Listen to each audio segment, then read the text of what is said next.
Welcome to Port Lincoln! G'day everyone, Artist Wayne and Jacqui here, coming to you from beautiful Port Lincoln. A town where you'll find great white sharks all over the place. And the only place you won't find them is in the water. This, my fellow travellers, is beautiful Port Lincoln. Jacqui and I left the glorious Tumby Bay with all its wonderful street art, and we headed 40 minutes south to Port Lincoln, where wife Jacqui was smart enough to pre-book our accommodation because we were about to find ourselves smack bang in the middle of the Easter holidays. The beautiful Port Lincoln Tourist Park would be our home for the next 7 days. And once we set up camp and made ourselves comfortable, it was time to explore the seafood capital of Australia. Port Lincoln is home to the world's cleanest, freshest, most sought after seafood, and Jacqui and I were keen to feast on it all. Along with producing some of Australia's most premium seafood, this spectacular region is also home to award-winning eateries and wineries, craft beer and locally roasted coffee. So if you're looking for the perfect Aussie coastal escape, you will most certainly find it here. Port Lincoln has long held a reputation for quality seafood. The clear, crisp waters around the southern Eyre Peninsula provide a smorgasbord of scale fish, including southern bluefin tuna, Hiramasa kingfish, King George whiting, one of my favourites, snapper and more. Port Lincoln's best-known export, southern bluefin tuna, is prized for its superb quality sashimi. Most is exported to Japan, with the rest making its way around the world and onto Australian plates. Likewise, the quality of Spencer Gulf king prawns, calamari, southern rock lobsters, Boston Bay blue mussels, Coffin Bay oysters, oh, we were going to feast on those, and black lip and green lip abalone means they are regularly featured in some of the world's best restaurants.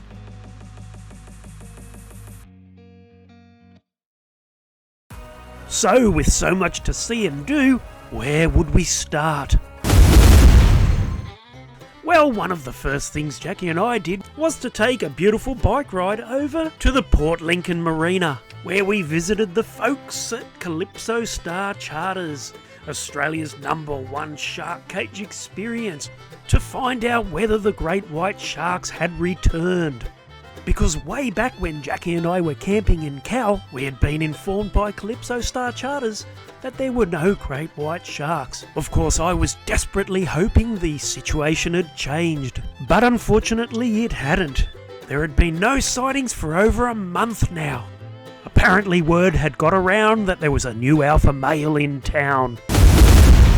It's early morning after Easter, and we are definitely hitting the Seafood Frontier Trail today. That's right, today we're on the Seafood Trail and we are heading to Coffin Bay for the famous Coffin Bay oysters. Woohoo!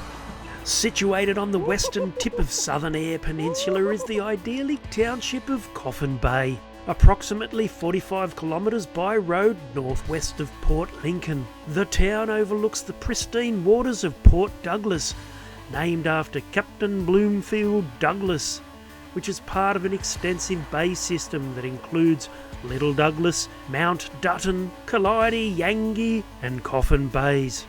And today Jacqui and I will be pulling on a pair of waders for an in-water eating and drinking experience beside an oyster rack.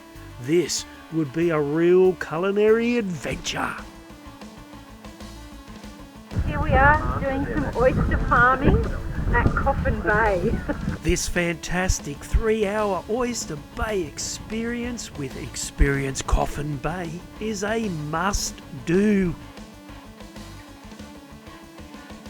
So this is Frank and he is 8 years old. Oh, wow. And is he good to eat? They are sensational, next level, beautiful to eat. The first oyster farm I ever worked at, I'd only just started there, and a young fella, he was only 16, he'd just started. He came up to me with an oyster that covered my whole hand, and the cup, meaning how deep the shell was about that deep, and he's walked up to me and said, "Hey Scotty, do you want to eat this?" And I'm like, "Hell yeah, I want to eat it," because I love oysters, right? So he's cracked this thing open for me, and I'm like, chew, getting this thing down. Anyway, 20 minutes later, the boss got back from running errands down the street, and the young fella went up and showed him the empty shell, and that's when all the screaming and abusive language started, and that's when we found out I'd just eaten his gold medal hopes for the Royal Sydney show. He was absolutely devastated. All I could hear him screaming, this young fella, was, "Why would you do that? Couldn't you tell it wasn't a normal oyster?" And the best part was I didn't get into trouble because I didn't kill it, I just ate it. So yeah, it was a good result in the end. But yeah, they do taste really, really good. Yeah, absolutely fantastic. We didn't need to take Scotty's word for it because we were about to feast on a dozen of our own Coffin Bay oysters. And I'll tell you what, boys and girls, they were the best oysters I've ever had. And after that, I got a lesson in shucking.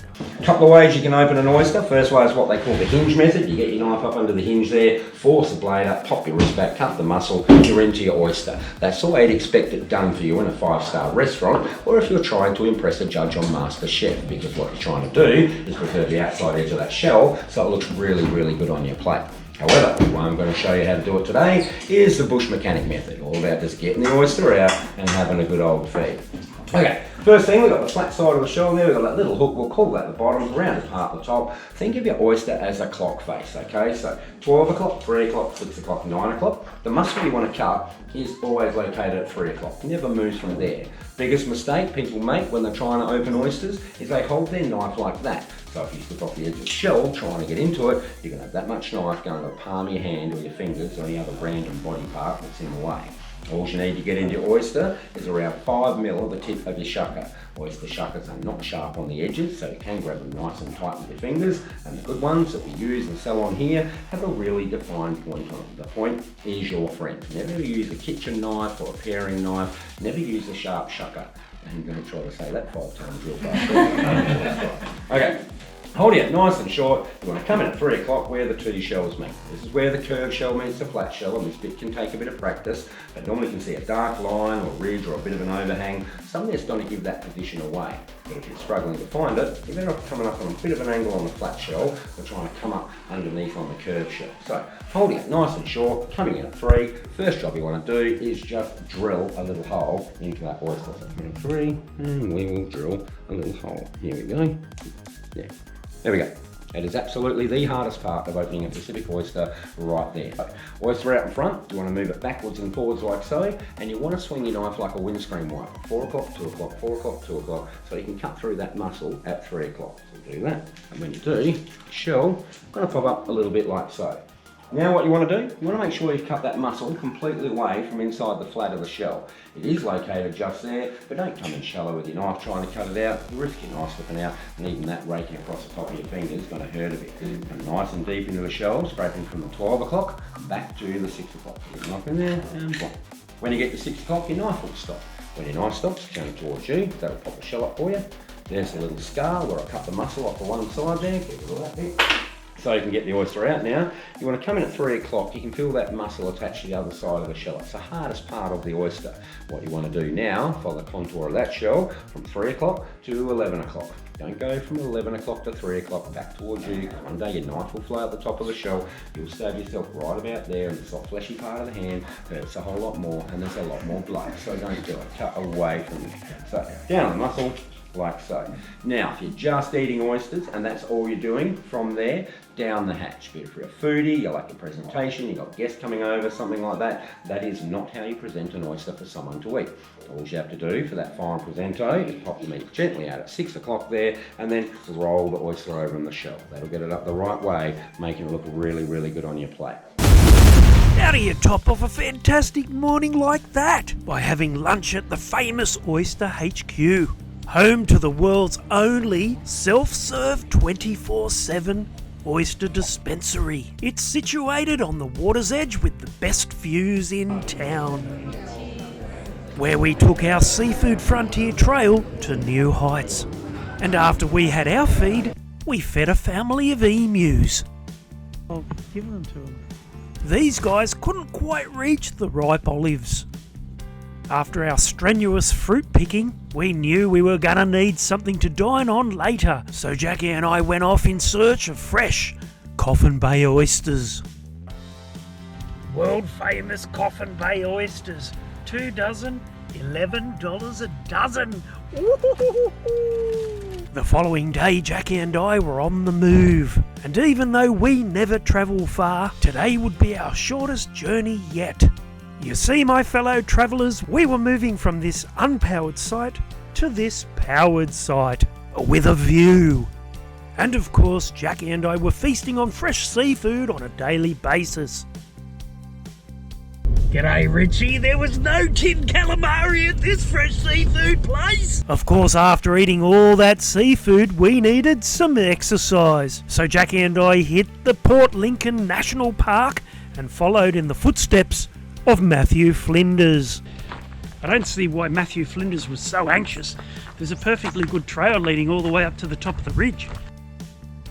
Our Stamford Hill hike would offer spectacular panoramic views of Lincoln National Park, Boston Bay and numerous offshore islands from the historic Flinders Monument.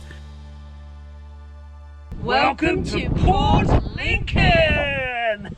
And after taking in the magnificent panorama of Lincoln National Park, Boston Bay and offshore islands from the historic Flinders Monument, Jackie and I did another hike with more excellent views, tranquil surrounds and interesting history. We finished the day with a picnic lunch at Woodcutters Beach. And after all that strenuous activity, we were ready to once again hit the Jimbley Adventure Trail and have breakfast at Port Lincoln's famous French Cafe. Now let me tell you something, my fellow adventurers, I don't have a sweet tooth, but when I had one of their New York rolls, well, I could easily become addicted to them. Life here in beautiful Port Lincoln was perfect. Well, almost perfect. The only thing missing were great white sharks. So on one of our last days here, Jackie and I organised to snorkel with the Australian sea lions in their natural habitat.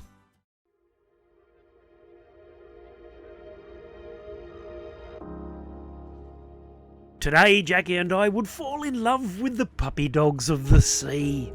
We were about to embark on one of Australia's most interactive wildlife experiences. If we couldn't dive with great white sharks, we'd dive with the Australian sea lions instead. And considering great white sharks eat sea lions, perhaps we would see a great white shark. And as long as we weren't the slowest seals in the pack, we should be okay. Calypso Star Charters supplied us with a lovely morning tea as we motored the 1.5 hours out past the Port Lincoln tuna farms to where the sea lions were waiting. Then it was down to business as we were all ferried over to Blythe Island. But as Jackie and I excitedly waited for our turn to be taken across to the island, things were about to take an unexpected turn.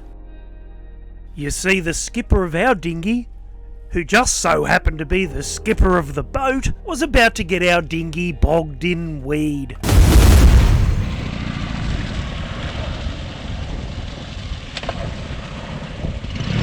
And just when we thought there'd be no seals on our sea lion adventure, our skipper got the motor clear and we were away.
what an amazing experience Jacqui and I had. And to celebrate the end of our seafood frontier trail, we dined in the beautiful Marina Hotel for lunch, and if that wasn't enough, we dined in the Boston Hotel for dinner.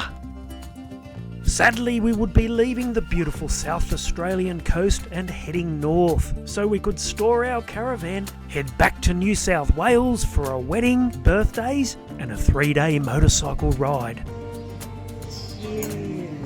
But don't worry, we would be returning shortly after and hitting the magnificent Flinders Ranges.